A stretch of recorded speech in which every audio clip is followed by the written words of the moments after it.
So you might have heard about question pools as they are used in a test or a quiz. Question pool is simply a set of questions that you build up early on, and then when you deploy one or more versions of a test, the system will automatically pick random questions from that particular pool. So in any quiz or test, you can actually have more than one pool and then pull specific questions out of that pool. So for example, if you had a topic, a set of questions related to one topic, you create a pool. Then a second topic, you create another pool. Relatively simple to do, but requires a little bit of thought. And once you do it, sure, it takes some time, but once you do it, you'll have this pool ready for semester after semester. And what I like to do is each semester, I'd like to add additional questions so the pool keeps growing, and maybe change the wording on some of the bigger questions semester after semester. So I went to a Blackboard Ultra converted course, and on the left-hand side in the menu, you will see question banks. So we'll click on Manage Banks, and you'll end up with this. Now, basically, we're going to start building a pool, and then within it, we're going to start building questions. Now, there's a separate tutorial, a main tutorial, and a specific tutorial on how to add various questions. I do recommend that you play around with different types of questions like fill in the blanks, matching, and hotspots, in addition to your traditional multiple choice and essay type questions. So I'm going to click this plus sign here, and I'm going to do New.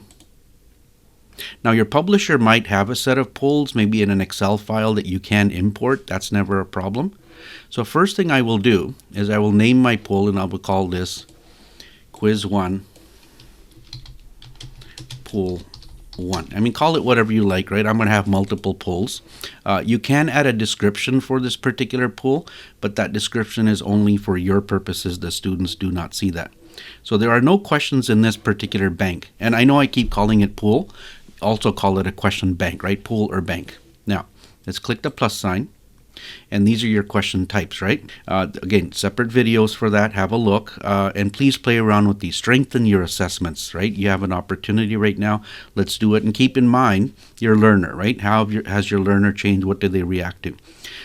Now, let's just do a simple one. True, false question. I'll just build up my pool here. And the first question will be, is the sky always blue? We'll just have some fun with this. The answer is false. Okay. Now I could give automatic feedback. If you want to do that for the student, give a feedback if the answer was correct, or incorrect feedback, maybe a reference to a page number. I usually don't do this for graded quizzes, but if I had a practice quiz, I certainly do that as well. Now let's click Save. By the way, it was worth 10 points, which I can always go here, edit, and change my point value. So let's just say it was worth 1 point, okay? And then save it again. So I built up one question. Now we'll build up a second similar question. So remember, your pools have to be somewhat similar. You can't have 10 questions in one bank or pool that are all varied. This particular set of questions will be somewhat similar, so that if I had 10 of them, my actual quiz will pick from this particular pool of similar questions. So I'll do another one. Is the sun always yellow? That's somewhat subjective, and I will say true. And let's just build one more. And again, you can order these around. You can add below, you can add above. Click the plus sign. We'll do one more. We'll do, is the ocean always wet? True. Yeah, I guess it is always wet. Depends what I taught them. So I have 3 questions. I won't continue with any more. Of course, I will adjust the points, but I built up one pool, and I'm just going to go back. And notice here that if you had a lot of different questions in the pool, you can always just filter them out by clicking on these. So if I only wanted to see true, false, I do that, and I get that. And you could also do a search term. And that's in cases from a publisher, if you inherited 100 different questions, you imported them. And we can certainly do a separate video on importing questions from a publisher if you ask that question. So I've got 3 questions in this particular pool. I'm going to close this. And I'm going to add one more pool. New pool. And we'll call this Quiz 1 Pool 2. So this one, I will add a question, and it will be an essay.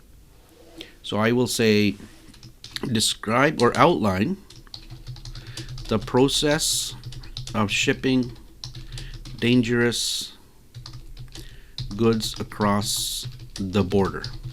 Okay, so that will be maybe for our logistics people. And I'm not going to give an example of a correct answer. It's worth 10 points. Save. And a similar question in the pool. We'll do an essay question, and we'll say outline the Incoterms used in North America. Okay, so let's just say it was a similar type of question, worth about the same, not discriminatory in any way towards students who got another question. And I'll do one more. What is the main principle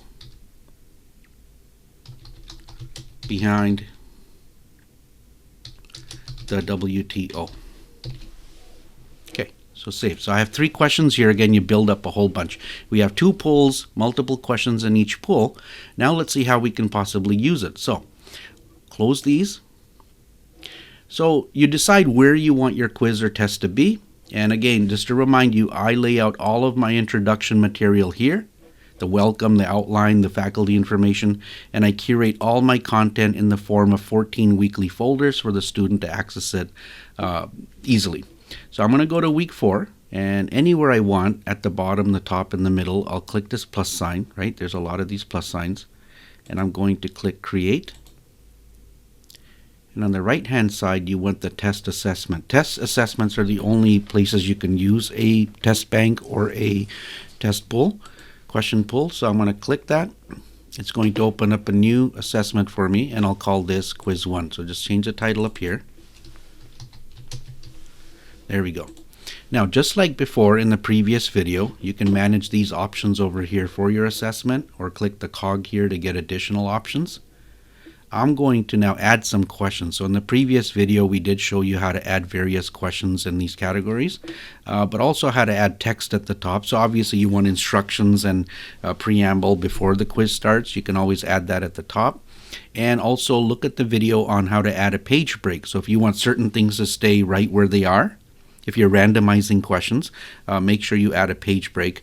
You can't use page break, of course, if you're going to show only one question at a time, but you have to show them all. And we can add files, etc.